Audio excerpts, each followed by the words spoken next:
You didn't just walk in by accident to this place. I walked in because my friend from high school and college had been taking classes at Second City.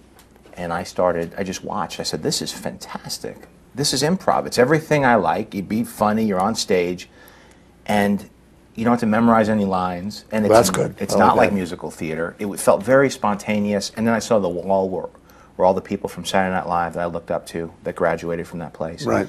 And I called my dad. I said, Dad, I think I want to move here and do this. And I was 22, and he said, you're young enough that if you're wrong, you could still do something else. And you're old enough that, you know, you're making a mature decision. And I was Dean's List, so I was leaving school at the top. Right. And he was very supportive. And from that point on, it was a matter of getting in the union, doing commercials, and eventually getting cast in the movie Rudy, which was a huge, huge break for me. And you saw what a cultural phenomenon one movie can create. Over time. But that does not necessarily correlate with how big of a hit it is in the moment.